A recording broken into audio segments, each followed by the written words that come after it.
कल हम लोगों ने देखा कि वर्ल्ड स्किल्स एशिया कंपटीशन में भारत आता है 8th नंबर पर और ये पूरा कंपटीशन हो रहा था चाइनीज ताइपे में। फिर बात करें, जयंत चौधरी ने रिसेंटली एक इनिशिएटिव लॉन्च किया जिसका नाम है स्पोर्ट्स एज मेरठ। नागालैंड ने 1 दिसंबर को यहाँ पे अपना 63rd फाउंडेशन डे सेलिब्रेट किया है, यानी कि स्टेटहुड डे यहाँ पे सेलिब्रेट किया है। और central board of indirect taxes and custom ने जो इंडिया इंटरनेशनल ट्रेड फेयर हुआ है 2025 में, उसमें गोल्ड प्राइज जीता है for the public outreach and communication. CNN news 18 year of the award ये मिला है किसको? जय शाह को। डेथ एनिवर्सरी अभी सेलिब्रेट की गई है महात्मा ज्योतिबा फूले की ऑन दी 28 नवंबर। अभी इंडिया वापस से री इलेक्ट हो चुका है to the international maritime organization यानी कि IMO काउंसिल में कैटेगरी बी के अंदर। अगेन इंडिया वापस से 2025 से 29 के टेन्योर के लिए यूनेस्को के एग्जीक्यूटिव काउंसिल में यहाँ पे फिर से शामिल हो चुका है। फिर बात करें नेशनल पोल्यूशन कंट्रोल डे 2025 जो कि मनता है 2 दिसंबर को, एंड साथ ही में जो यहाँ पे international day for the abolition of slavery है वो भी 2 दिसंबर को ही यहाँ पे सेलिब्रेट किया जाता है। तो ये दोनों डे हैं 2 दिसंबर। साथ ही में अगर हम बात करते हैं यहाँ पे एड्स डे और नागालैंड का फाउंडेशन डे, तो ये 1 दिसंबर को सेलिब्रेट किए जाते हैं। तो अब हम करते हैं आज की क्लास की शुरुआत और फर्स्ट क्वेश्चन होगा यहाँ पे that recently which metro become the world longest driverless train network. तो वर्ल्ड की लॉन्गेस्ट ड्राइवरलेस ट्रेन नेटवर्क यहाँ पे कौन सी मेट्रो बनी है? तो ये बनी है रियाद मेट्रो, यानी कि ऑप्शन नंबर ए। और रियाद मेट्रो की बात करें, ये आपको सऊदी अरबिया में देखने के लिए मिलेगी और इसने ऑफिशियली गिनीज वर्ल्ड रिकॉर्ड यहाँ पे बना दिया है। और इसने यहाँ पे 176 किलोमीटर का जो ये पूरा लाइनअप था उसको यहाँ पे कवर किया है। साथ ही में 85 स्टेशन को ये कवर कर रही है। अलॉन्ग विद दैट ये 6 लाइन्स इसमें शामिल है। तो अगर हम डिस्टेंस की बात करें 176 किलोमीटर है ऑन दिस 6 लाइन, साथ ही में 85 स्टेशन को यहाँ पे कवर कर रही है। और इसी के साथ में सऊदी अरब का जो रियाद मेट्रो है उसने ऑफिशियली गिनीज वर्ल्ड रिकॉर्ड में अपना नाम दर्ज करवा लिया है। नेक्स्ट क्वेश्चन होगा who was name the world athlete of the year in men's category इन 2025। तो 2025 में मेंस कैटेगरी में world athlete of the year यहाँ पे कौन बने हैं? तो ये बने हैं आर्मिन डुप्लांटिस, यानी कि ऑप्शन नंबर जो बी है वो आप लोगों ने ध्यान रखना है।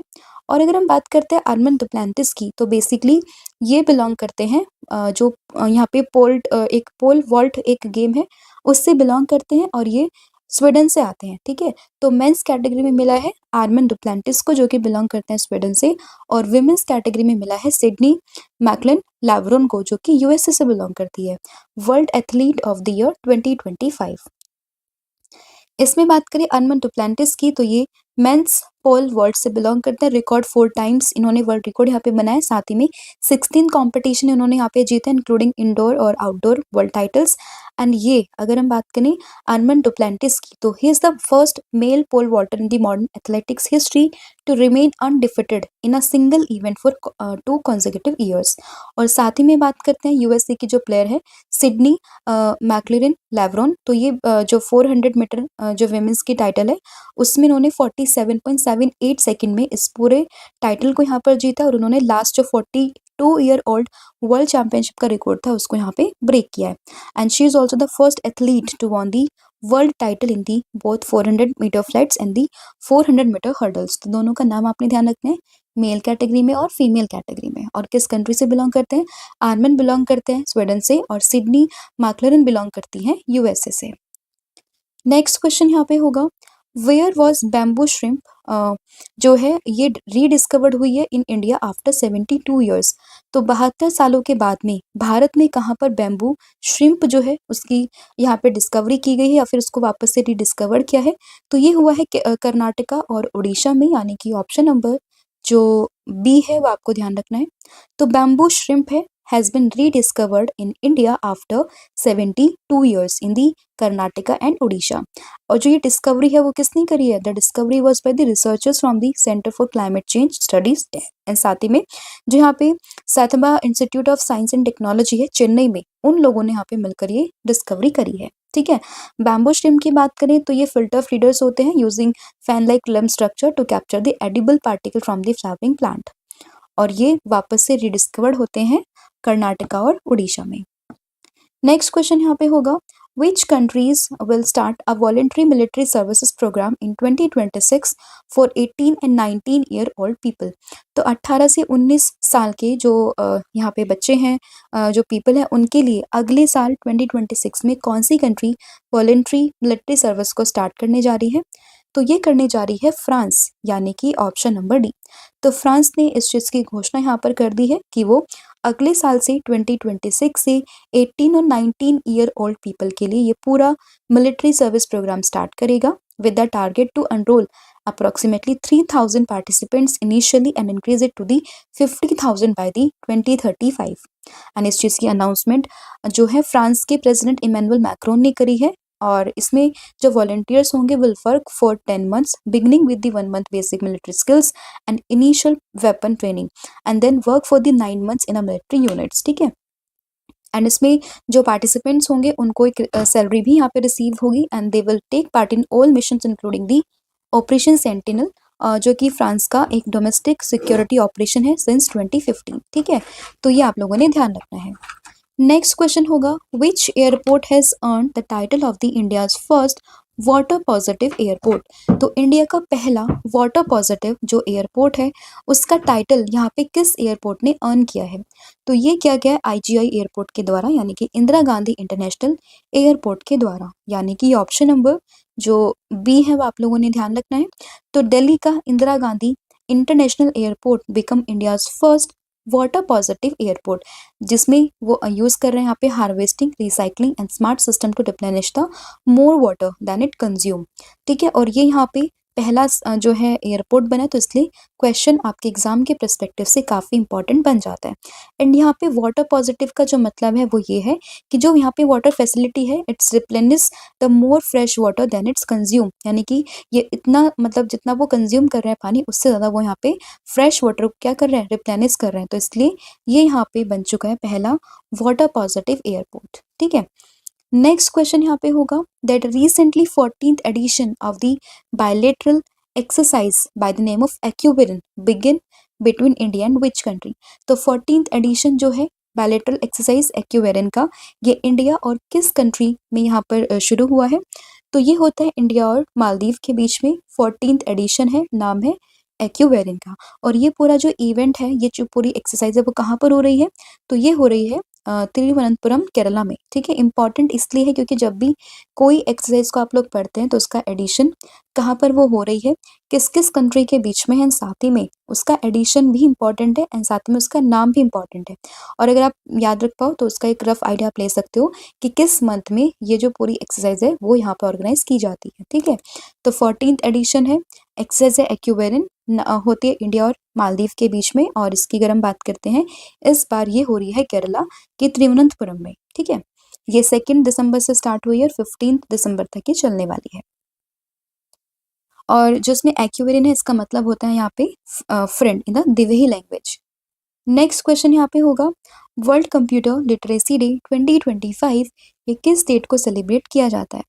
तो अगर हम बात करते हैं वर्ल्ड कंप्यूटर लिटरेसी डे 2025 की, तो ये बनता है 2 दिसंबर को, यानी कि ऑप्शन नंबर जो सी है वो आप लोगों को ध्यान रखना है। एंड इसके अलावा 2 दिसंबर को हमने 2 और इम्पोर्टेंट डेज को डिस्कस किया था, जिसमें हमने एक तो स्लेवरी एबोलिशन को डिस्कस किया था एंड साथ ही में जो यहाँ पे पोल्यूशन कंट्रोल डे था उसको भी डिस्कस किया था। और इसी के साथ साथ वर्ल्ड जो ये कंप्यूटर लिटरेसी डे है अगेन ये भी 2 दिसंबर को ही मनाया जाता है, यानी कि ऑप्शन नंबर सी। इसके अलावा 1 दिसंबर को एड्स डे मनाते हैं, साथ ही में जो यहाँ पे नागालैंड अपना स्टेटहुड मनाता है 1 दिसंबर को। नेक्स्ट क्वेश्चन होगा, recently which countries defence company Leonardo has unveiled an artificial intelligence powered air defence system जिसका नाम है माइकल एंजेलो डोम? तो माइकल एंजेलो डोम यहाँ पे किस कंट्री के डिफेंस कंपनी लियोनार्डो ने यहाँ पे अनवील किया है?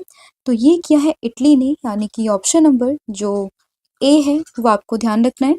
तो इटली ने ही माइकल एंजेलो डोम करके एक यहाँ पे डिफेंस सिस्टम है, एक artificial intelligence powered defence system है जो कि इटली की कंपनी है लियोनार्डो के नाम से, उसने यहाँ पे इसको लॉन्च किया है या फिर अनवील किया है। ठीक है, तो इटालियन कंपनी है जो है Italian defence company Leonardo has explain the plans of the artificial intelligence powered shield for the protecting cities and essentials infrastructure for and एमिड geopolitical tensions. तो इससे पहले जैसे हमने देखा था कि यूएसए ने भी अपना जो है खुद का एक यहाँ पे अपना मतलब एक पूरा प्रोटेक्टिंग अपनी पूरी सिटीज़ को प्रोटेक्ट करने के लिए यहाँ पे शील्ड को तैयार किया था। उससे पहले हमने चाइना को भी देखा, यूएसए को देखा, रशिया को देखा, ठीक है? और ईरान को देखा।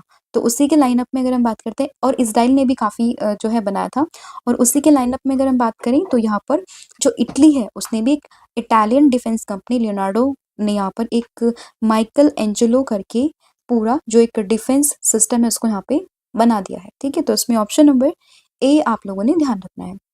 नेक्स्ट क्वेश्चन आप लोगों के लिए, recently who has been appointed as the new chairman of the central board of indirect taxes and custom. तो सीबीआईसी के नए चेयरमैन यहाँ पे कौन बने हैं? तो ये बने हैं विवेक चतुर्वेदी, यानी कि ऑप्शन नंबर बी। तो विवेक चतुर्वेदी बन चुके हैं सीबीआईसी के नए चेयरमैन। तो ऑप्शन नंबर बी आप लोगों को ध्यान रखना है। 1990 बैच के इंडियन रेवेन्यू सर्विस के ऑफिसर रह चुके हैं और इसमें अगर हम बात करते हैं न्यू चेयरमैन बन चुके हैं सीबीआईसी के। इंपॉर्टेंट अपॉइंटमेंट है तो आपको ध्यान रखना है विवेक चतुर्वेदी का नाम। Next question, recently which edition of the hornbill Festival begin on 1 December at Kisama Kohima. तो कोहिमा जो यहाँ पे जगह है उसमें किसीमा जगह है, वहाँ पर जो है कौन सा एडिशन हॉर्नबिल फेस्टिवल का वो स्टार्ट हुआ है 1 दिसंबर से। तो 1 दिसंबर से 10 दिसंबर के बीच में पूरा फेस्टिवल होगा। ये नागालैंड में शुरू हुआ है, नागालैंड के कोहिमा के किशिमा विलेज में, ठीक है? 26th एडिशन था। साथ ही में इसी फेस्टिवल को फेस्टिवल्स ऑफ फेस्टिवल के नाम से भी हम लोग जानते हैं। तो ये भी इम्पॉर्टेंट है और इसमें डेट्स भी काफ़ी इंपॉर्टेंट है। 1 से शुरू हुआ है और 10 दिसंबर तक ही चलेगा। और इसके अलावा अगर हम बात करें ये पूरा 10 दिन का फेस्टिवल जो होगा वो जितने भी मेजर नागा ट्राइब्स हैं वो यहाँ पर आपस में आएंगे and celebrate their rich traditions, music, dance, craft and local food. Over the year, the Hornbill Festival has become one of India's most famous cultural event. और इसमें इस बार अगर हम बात करें यूके, आयरलैंड, फ्रांस, ऑस्ट्रिया, माल्टा, स्विट्जरलैंड ये सभी इसकी जो है पार्टनर कंट्री इस बार बनी है। साथ ही में जो एपी है अरुणाचल प्रदेश तो ये इसका ये यहाँ पे स्टेट पार्टनर बना है। तो ये भी आप लोगों ने ध्यान रखना है, ठीक है? तो ये था आपका पूरा कंटेंट जो हम लोगों ने डिस्कस किया। अब हम करते हैं फटाफट से पूरी क्लास का रिवीजन। तो सबसे पहले हम लोगों ने देखा वर्ल्ड का लॉन्गेस्ट ड्राइवरलेस ट्रेन नेटवर्क, तो ये बना है रियाद मेट्रो स्टेशन या रियाद मेट्रो, ठीक है? फिर अगर हम बात करते हैं कि और इसने कितना किलोमीटर यहाँ पे कवर किया, तो इसने अप्रॉक्सीमेटली 176 किलोमीटर यहाँ पे कवर किया है और इसमें 6 लाइन्स यहाँ पे कवर हुई है 85 स्टेशंस के साथ में। World athlete of the year in men's category, तो ये बने हैं आर्मन डुप्लेंटिस और फीमेल्स कैटेगरी में ये बनी है सिडनी मैकलॉरन लेवरॉन जो कि यूएसए से बिलोंग करती है। फिर बैम्बू श्रिम्प की बात करें ये आफ्टर 72 ईयर्स वापस से रिडिस्कवर्ड हुई है कर्नाटका और उड़ीसा में, राइट? फिर अगर हम बात करते हैं वॉलंटरी मिलिट्री सर्विस प्रोग्राम, ये शुरू होता है कहाँ पे? तो ये शुरू हुआ है बेसिक मतलब ये शुरू होगा फ्रांस में 2026 से। इन्होंने बात करी है कि 18 से 19 साल के जो बच्चे उनके लिए एक वॉलंटरी मिलिट्री सर्विस ये स्टार्ट करेगा। India's first water positive airport, तो ये बन चुका है आईजीआई एयरपोर्ट जो कि दिल्ली में इंदिरा गांधी इंटरनेशनल एयरपोर्ट। फिर अगर हम बात करें एक्सेस एक्यूवेरियन की, तो ये इसका 14th एडिशन है जो आपको देखने के लिए मिलेगा तिरुवनंतपुरम केरला में और ये होता है इंडिया और मालदीव के बीच में। कंप्यूटर लिटरेसी डे की बात करें 2 दिसंबर को ये बनता है। माइकल एंजेलो डॉम की बात करें तो ये रिसेंटली अनवील किया है, इटली की एक डिफेंस कंपनी है लियोनार्डो के नाम से उसने। फिर बात करें central board of indirect taxes and custom, तो इसी के ही चेयरमैन यहाँ पे बन चुके हैं कौन? ये बन चुके हैं विवेक चतुर्वेदी। फिर अगर हम बात करें 26th edition of the hornbill festival जो कि नागालैंड में शुरू हुआ है, ये आपको ध्यान रखना है कि ये नागालैंड के जो कोहिमा है उसका किसीमा विलेज वहाँ पे सेलिब्रेट किया जाता है। तो ये आपका पूरा कंटेंट था जो हम लोगों ने डिस्कस किया। इसके अलावा कल मैंने आप लोगों से पूछा था कि आर्टिकल 240 के एम्बिट में जो 131st अमेंडमेंट बिल के थ्रू किस यूटी को शामिल करने की बात की जा रही है, तो आंसर होगा चंडीगढ़। और आज आप लोगों ने बताना है कि Nitish Kumar took oath as the chief minister of the Bihar for which time, तो कौन सी भी बार जो नीतीश कुमार है वो वापस से बिहार के सीएम बन चुके हैं। साथ ही में कितनी सीट्स यहाँ पे बिहार में जो है नीतीश कुमार की पार्टी ने जीती है, साथ ही में कितनी जो है सीट्स यहाँ पे बीजेपी ने जीती है और कितनी यहाँ पे एनडीए अलायंस ने जीती है, तो ये आपने मुझे कमेंट करके बताना।